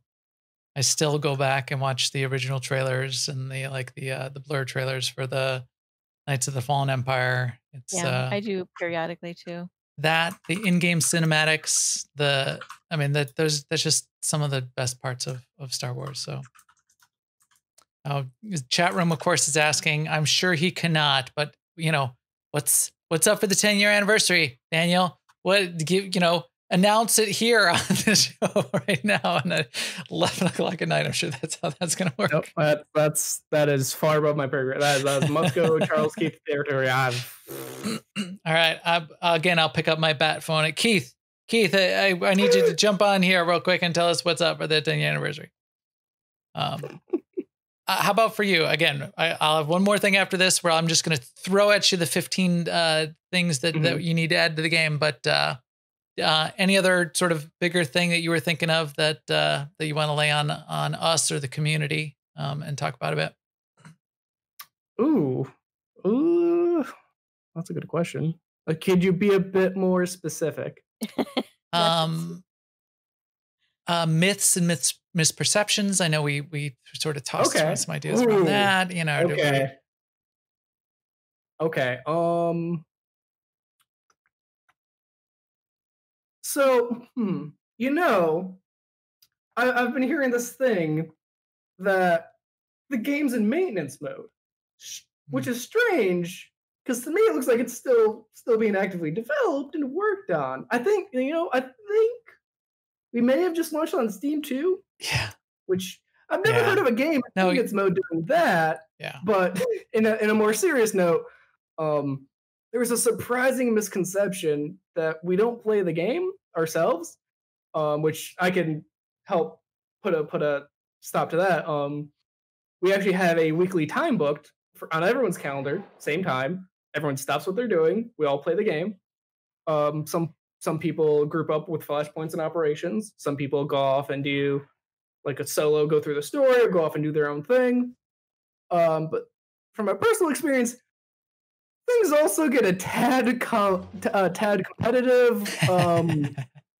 So earlier this year, I may have swung above my weight class and gone toe-to-toe with Keith in Conquest. For the record, Keith plays the game a lot. And when I say a lot, I mean a lot, because he's Keith. And he has years and years of knowledge over me. But I was able to best him. Really? You beat Keith in Conquest for a week? Like a weekly Conquest target? It was over the span of a month. Really? We worked at. But Impressive. of course, Keith then upped the ante and just absolutely demolished me. So, fair play to him. So now I'm biding my time, licking my wounds, but I'll take the fight back to him when he's not expecting it. Well, that's cool to hear that you guys get a chance to get together and play as a team too. I mean, team building aside, playing your product together that all of you are working on, that's got to be pretty cool. Yep. And yeah, so two things, and I know that these are misconceptions, and you're right. The whole maintenance mode. Just to be clear, from people who actually play the game or know anything about it, there's no misconception that it's in maintenance mode. I mean, you just see everything that's being developed. You know who's behind the scenes and like what you're doing and what Matt's doing and what Charles is doing and Keith and that trajectory and the excitement about, we keep saying 10-year anniversary. That's like a year and a half away. We wouldn't. Yeah. That's not like maintenance mode kind of roadmap planning by any means. So that was a dumb misperception for people to have. And then, but I still thought that was something that like I could poke a little fun at. Like I still have like a good answer to follow up with that. So I didn't just want to be like complete sarcasm. You're right, and you know, it's something that people still say out on the interwebs from time to time. And then like same thing on the other thing on you guys playing, and I kind of feel like, you know, we probably expect that you play and you get in there and you know, must go. Keith's credentials as the producer and him coming in and sort of like management but knowing how much he plays and how much he talks about it, I think that's got lent a lot of credibility in recent years to knowing, you know, everybody just that knows anything about the team knows that, okay, I guess everybody plays.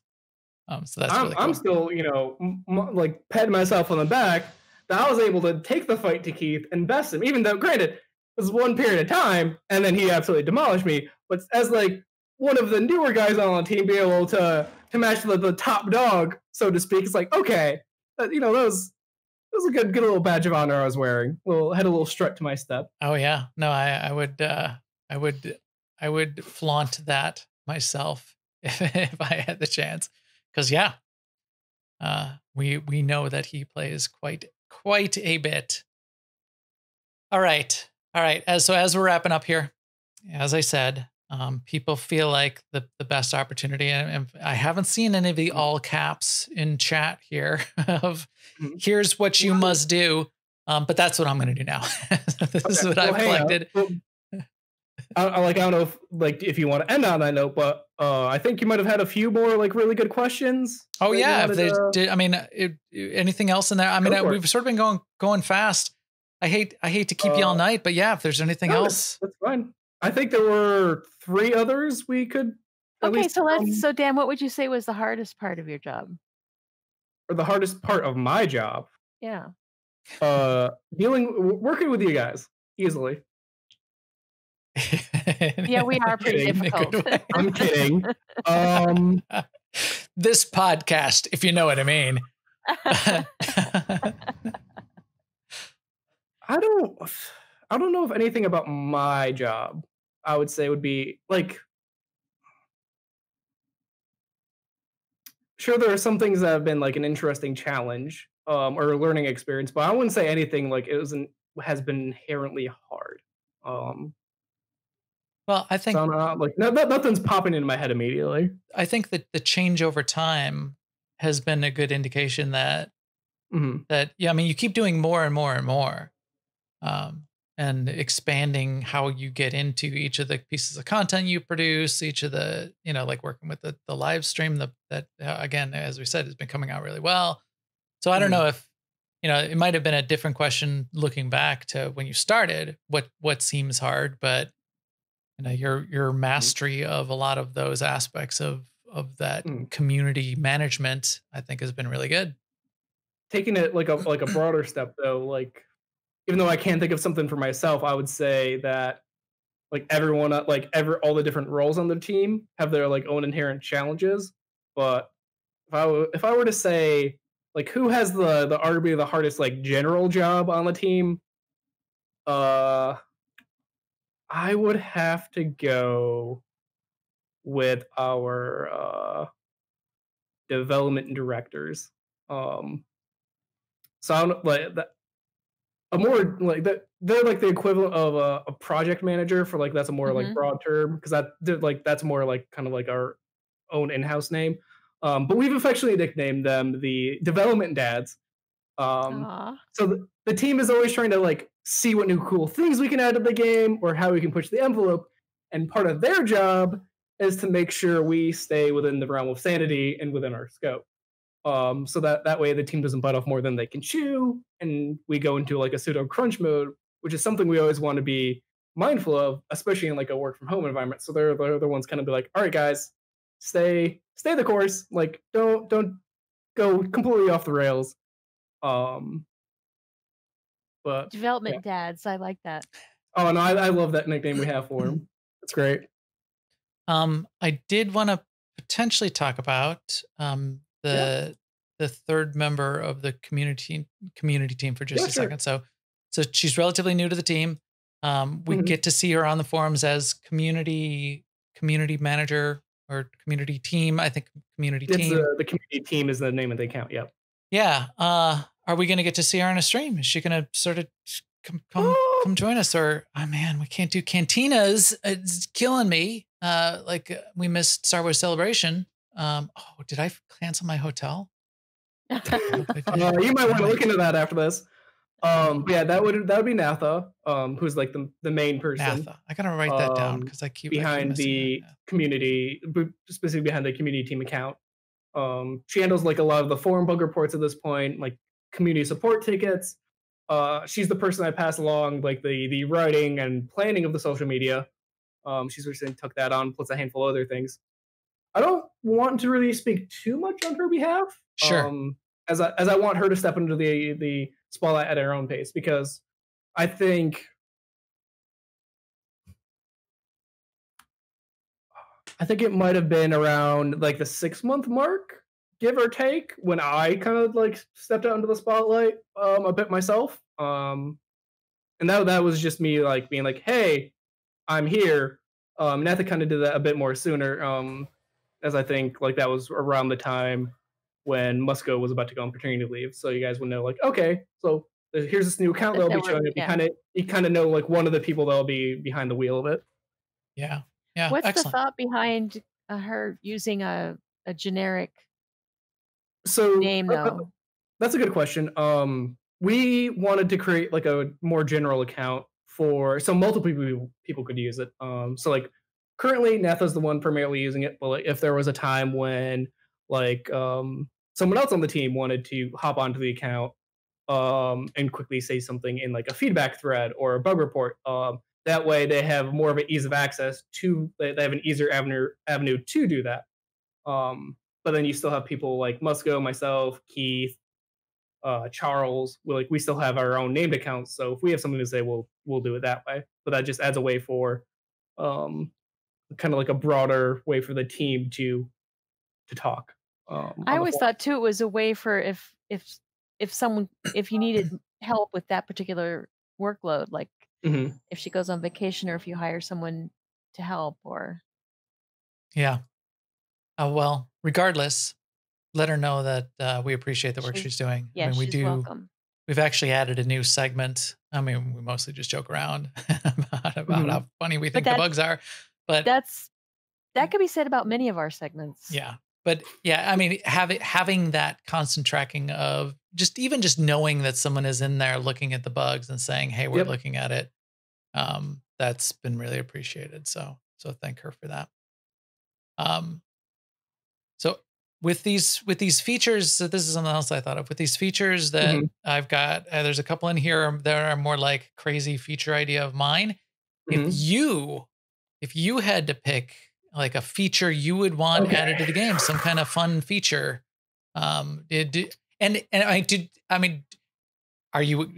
much say do you have? I mean, can you like walk into Keith's office and slam your hand on his desk? You got to add blah, blah, blah. Okay. That's a really good question. So there's a few things I can say here. So kind of like the more broad thing, and then all right, I have a brilliant idea, and I'm okay. Before I get to that, great. I would say in general, my creative focus is more geared towards like the various visual assets we use, like those articles or social media, or like most recently like the Oleron trailer that we released towards the beginning of the year.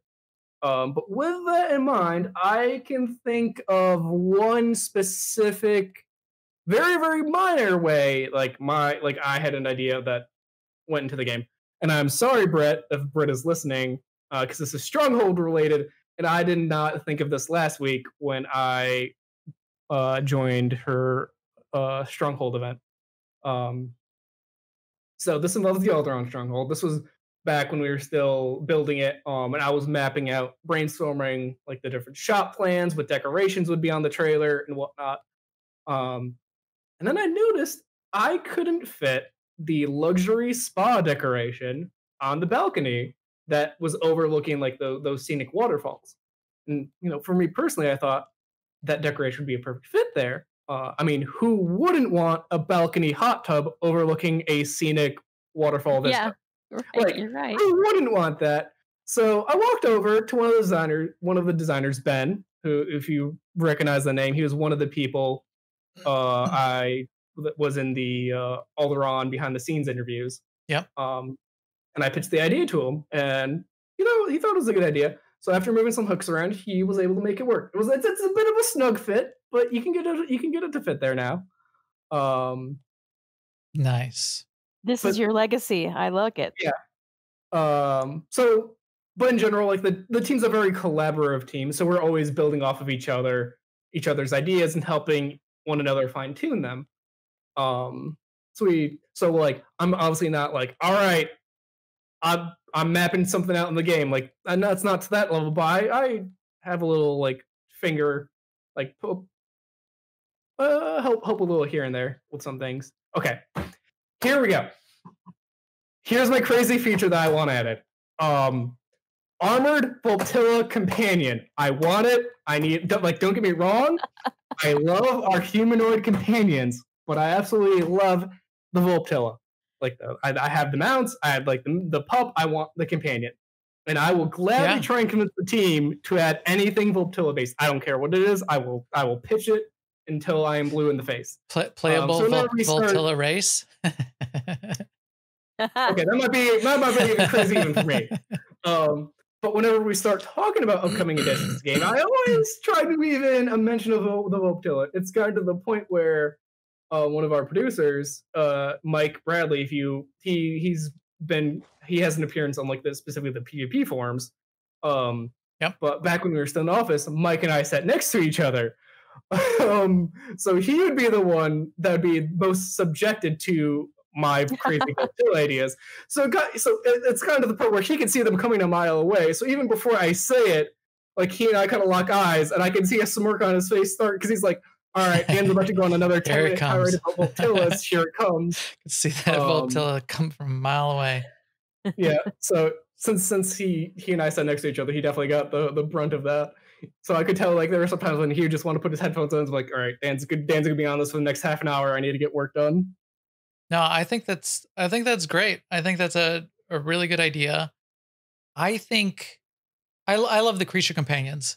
If the creature companions could also be just like do crafting for me, I would run them at 50, and I would run them. I like haven't pushed my creatures to 50 because it's really expensive. I'm just cheap, even though I have Tres Comas Club. Did you know that I've got over 1 billion? That's Tres Comas. I don't know. I actually don't even know what the last creature companion we did. Like, I think the last creature companion was before my time. So I can't think of one we did when I've been on the team. Well, they've had. I mean, some of the best ones were a couple of the originals, like the Akdog, Akdog, the Nexu. I think is really great. More recent were like they added like a Vine Cat or this Krajak thing. I think Ginks is relatively new. Banshee came in when the Trader storyline came in. There's a lot of really good ones. But yeah, Volptilla is a companion. Is a great companion. I love Shriek. Shriek's not a creature though. I would definitely consider like Shriek like a humanoid, but I think Elsha is just saying in general. Yeah, no, I mean Shriek is a classic companion. But yeah, make them so that I can also have my crafting list, and then I'll push them to 50, and I'll just use them all the time. For one, for two, I just wanted to say on the Volptilla, I think this is one of the best, my favorite mounts in the past couple of years. I have both kinds. I got them right away. I don't get all of the things. I don't get the cartel packs to get the mounts, but these two I bought with millions of credits on the GTN. The moment I saw the first Volptilla, I thought, amazing. I'm going to use that on all my characters. Done. And then when I saw the red one, I thought, okay, well, all right, all my Republic characters are going to have the blue one. All the Empire characters, they're going to have the red one. And then when I saw the Volptilla pup, I almost cried because of how adorable it is. And when I was creating the image for that Cartel Marker article, like I was just like, all right, I'm going to channel like my inner Instagrammer and like try to treat it like as like a typical like person like taking pictures of their actual like dog. Like that's the vibe I was trying to capture when I was like creating that little montage. Yeah. Because I just absolutely love it. It is adorable. That is my rant about Volptillas. All right. So more Volptillas, more of the time. Yep. So as I'm looking through this list, Seema, I know there was at least one thing off of your wish list on here. Do you want to talk about any of these before I just do the rundown of the rest of them that Daniel must Well, now take to the team and insist that they add to the game? you always laugh at me because of my animal husbandry No, thing, go but what I'm ahead. really getting at there is um, our ability as players to craft more things like pets Mhm. and speeders and decos. And animal husbandry at the time when I was saying it, it just meant like, a skill or a crafting skill of the main point of it would be to make pets. Yeah. Mhm. And But it could roll up under biochem, I think, or it could be its own new profession. or right. But yeah, no, But I think that's I a lot mean, crazy. because I think that would add a whole new and a whole nother dimension, and something different for people to collect. And I just wish there were a lot more things to craft. Like Cybertech can craft speeders, but there's 3 of them or Mhm. whatever number it is, and I wish there were 50 of them. Yeah. And maybe like speeder customization that Cybertex could do. Yeah. Okay. So that's on my wall of Craft crazy. starships for GSF. That would be pretty interesting. I mean, because collecting things is a terrifically Mhm. it's very sticky for players. It's like Yeah. once they start collecting, they really get invested in the game. Chat room I see saying said a couple things about, and this is always on every list, but the PvP balance for PvP, more PvP maps. I think PvP like ranked team, not just the arena, but Mhm. like ranked. I remember back at launch, before there was arena, before there was ranked, having the hardcore high end teams like play hut ball was Mhm. amazing. So I would say that, but that's not most of the PvPers would say. And I think that the key question that comes up is class balance. I have an opposing view on class balance, just that it's impossible in an MMO and we just need to embrace it. But PvP, we'll put that on the list. Here, I'm going to go through everything else. I'm going to give you the whole list. Some of this is from me. The Go ones for it. from me, you'll probably hear it in the Recognize. tone of my voice. But also from the content creators, also from our guild, also from Right. the interweb.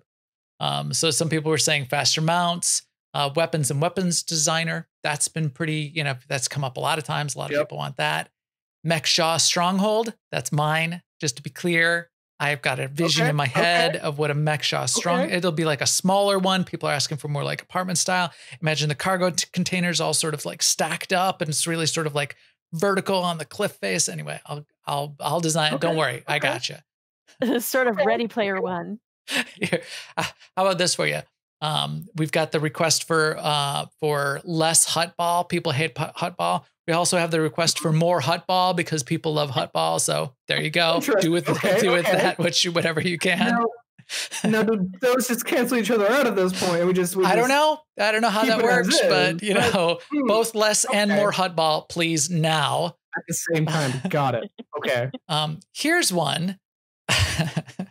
Are you a guild master? Do you have a guild? I don't know if you're a guild master. If you're not, become a guild master. Put 900 characters in your guild, and then go to your guild here and have one of the characters of one of your players say, "Hey, I've got some cool decos. I'd like to put them on the guild ship." just do that for me. Yeah, can you just get me a gold key there, Just Max? get me a gold key. Okay. This is the worst thing in the whole game. This is the worst. So here's how I have to do it. I have 100 pages. They are in no order. There is no way to order them, and they're in no recognizable order. They're not in alphabetical order. They're not in order that they've joined the guild. They're just like in a random order, and you can't discover what the order is. Then you have to page back and forth. But I can't even just like click through this and like look at the 10 that are on the page of 100 pages to find that one character that I need. Look at where the tooltip is at the bottom. The tooltip for next page covers up the bottom name in the list. So I have to move my mouse away to even see all of the names, and then move my mouse back and go to the next page. Okay, so there's that one. So fix the key management for kill chips and strongholds. That would be great. Moving on. Someone asked for screen shake to toggle off. Some people don't like screen shake. I thought it was in there. I couldn't find it, but screen shake toggle off. So there's that. Hood toggle comes up all the time. Hood toggle. I haven't really noticed it myself, but hood toggle. Class balance, I put it in there. Yes, that was for the PvPers. Class balance for PvP. Inventory search. Seema, do you want to rant about this one? Search. I am forever losing something because I forget which character is on. And to have to do a search with my eyeballs looking at the icons for things, it just drives me insane. Yeah. Why can't I just type it in? I think like 5 years into the game, the first search box was added to interface. I think it currently exists for Stronghold for like decorations, right? And it works for the collection now. Yeah. So for the first 5 years, we were sure that search was an NP complete compute problem of some kind, that was just impossible, and it hadn't been invented yet. Even though we thought it existed, like in relational databases or whatever. So it's been added a couple places. Any more places they'd like to add it, especially inventory across all my characters in their cargo hold and legacy storage. That would be amazing. Where is my Victor set? What was I doing earlier today? Where is my Victor set? Log in, 50 characters, flipping through them. Oh, there it is. Also, okay, moving on. Put this one in here. Rodian for Max. Okay. I'm assuming that's at the end of the list. As I said, while I do really want the Rodian, if I don't get it, then that's content for the next year that I get to really whine about. So there's that. Chat room is adding in one in here. Merge the last two servers in North America. I sort of like where Starforge is at right now, but yeah, I mean, more players queuing, more queues popping. Put that as something to think about. Something on the list. Here's an invention of mine. Tacticals, and you already sort of started down this path of cosmetic tacticals. In fact, I'd make it a second slot. And in fact, a second slot would be really useful. There's the core tactical you need for fighting, and there's best in slot tacticals, and they're looking really good, and it's a really effective part of what went into the game. For the swoop racing, you added a couple tacticals that are just fun, right? Like you slot that tactical, and every time I dismount, it explodes, and I go flying through the air. I almost think this should be like its own slot, and then it would open up a ton of tacticals you could add in as both for the cartel market, for classes, class specific ones. Like I would love my Sith Inquisitor to be able to turn into an evil Force Ghost, just as like a cosmetic tactical, from time to time. It just, you go Force Ghost mode or whatever. But those cosmetic tacticals I think could be really fun. This one, increase the tech frag limit. I think at this point in the maturity, boost that, just almost get rid of the limit, make it up to 100,000. And I get like at the expansion, if there's a new set of gear that breaks some things. So maybe that we need to do something about that. But right now, where all of us are just hitting that limit, or we just let it go to 10,000, and so that we don't keep getting the message while we're going. And to add to that, add some items that we can buy for an insane number of tech fragments. Like we can something to save up for, rather than always wondering how are we going to get rid of tech fragments. Right. Yeah, because a lot of us now that have come this far, I've got like one of each of the best in slot sets now. Tech fragments are like just like sort of, we were just like lighting them on fire and like making little campfires out of them. If the limit went up to 100,000, and for 90,000 you could buy some unique mount, now it gets interesting again. Now I want, now like I think I have back in my bank for this character 40 additional renown crates that I haven't opened because I don't need the stuff out of it and I don't need the tech frags that I'm going to disassemble out of it. But if I had to collect my 90,000 to then maybe get interesting. And then and then my last one was just and I we're having some good stuff here go by in the chat room too. Yes, more things popping, and maybe that's why we need the queues merged more. GSF, more of that. In fact, I would like more ships. I would like more map types and more game types in GSF. Operations, more. Matt Pusevich. Matt! We yell that all the time when we're going through the apps. When something doesn't work as we think it should work. But I'm sure it's as Matt thinks it should have worked. More operations, that would be great. More story, we think that should be great. More everything. So I think just to wrap it up on that, more stuff on vendors, more stuff in the collector's edition. Eternally burning meat trees. I don't know what Kogas is suggesting there, but I think we all could think of stuff. So there you go. There's your list, a million things. And as I said, now we expect that you're going to be marching into Keith's office socially responsibly, socially distanced, of course, but demanding that this stuff get into the game now. So do you have any closing questions for me? Because I think there's at least one question we had left. So what's that? It was something that it was from one of your guild members. Which one? Go ahead. What? It was something about what veteran players could do. Oh yeah. All right. So remind me. Yeah. So we asked sort of like as content creators, what should we be thinking about? But yeah, this is a great time for the game, and this is sort of a good summary and to wrap it up. This is really amazing with just this going on to Steam and the influx of new players, but we have all these veterans in the game that have been around a while. What's your advice there? I mean, what should we be thinking about, especially with that in mind, or just now that we're 8 years, 9 years into the game? Yeah, what's your sort of closing thoughts? So that's a really good question. Fully hearing it out. I guess it would also depend like how veteran players have been like acting from Steam launching to now, like how they've been interacting with all the new players. So in general, I'd say like exercise an extra bit of patience would be like a good little start. Like for example, like this could be someone's very first MMO. And they might not be familiar with the mechanics or aspects that are like second nature to some of us who have been playing the game for years.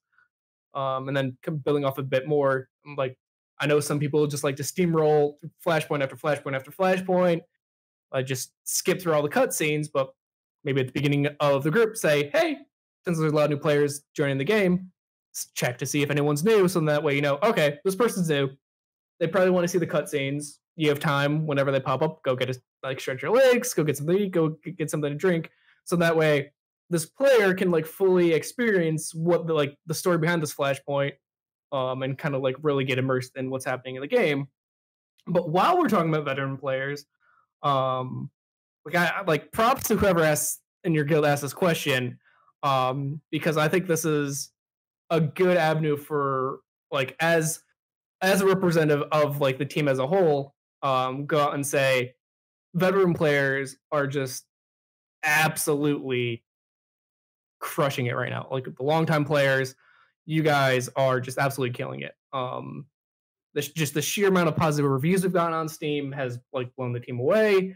But also we've seen just how helpful our long-time players have been on specifically the starter planets. We've seen people specifically go to starter planets just to help out the new players, answer their questions, and sort of like guide them along the way, and just help get acclimated and all that stuff. So overall, just the support from the long-time players, the veteran players, has just absolutely already been incredible. So just that's any of you good to hear, and just keep it up. It's good to hear your perspective on that. And I think all the veteran players, and I think the entire community should hear that and appreciate it. It's it's a good community.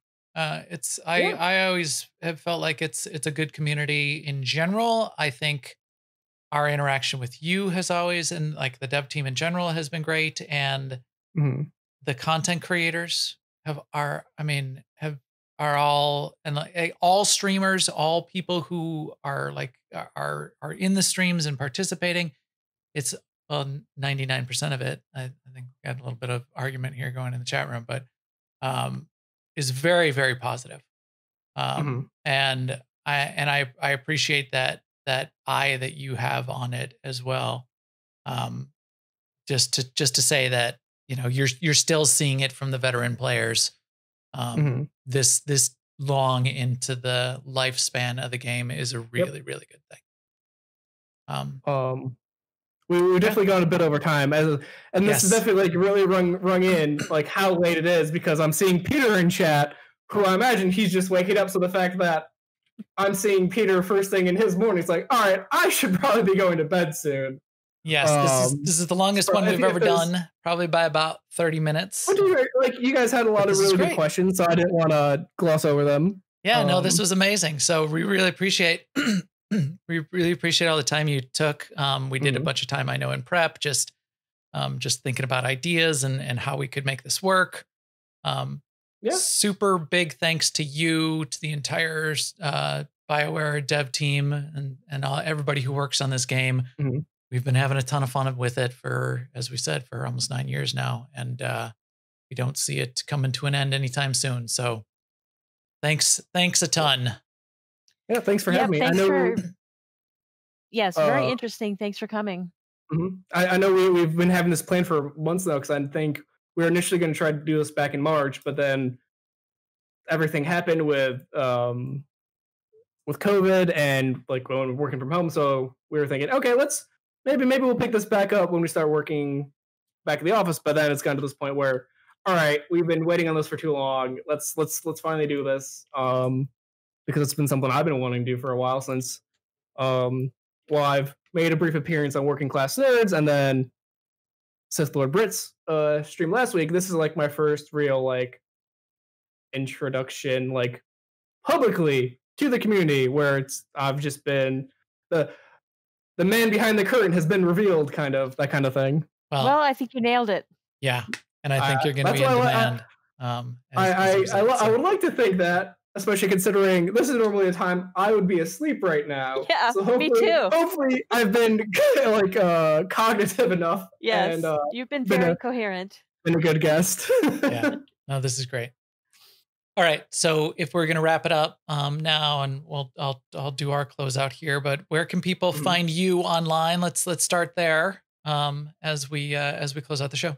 I would say probably my Twitter, or just like. Well, it depends. Like me personally, my Twitter. If you want to bring something to Daniel Steed, member of the community team for Star Wars: The Old Republic, there's always like tweeting to us on our account, or just reaching out in the forums, being like, hey, like if it's like a bug report, put it in there, we'll see it.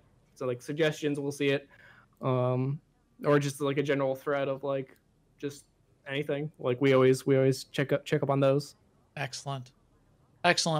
Well, thank you very much, and for us, for Seema and I, you can keep up with us on Twitter at Max the Gray and at AIE Seema, as we typically say. And if you know any people that should be playing the game with us, especially either those veterans that are out there that are looking to help out new people, or new people that want to come join a guild that's been established for 8 years and want to play the game with some people that are friendly to anyone new as well. We have a lot of fun with new people in particular. Tell them to come check us out. Check out our podcast here on YouTube/New Overlords or Twitch.tv/New Overlords, or our guild at AIE-guild.org. For an AIE Guild invite, we're on Starforge, and we would love to have you in the game. And with that, we will talk to you soon. Later, everyone. Later.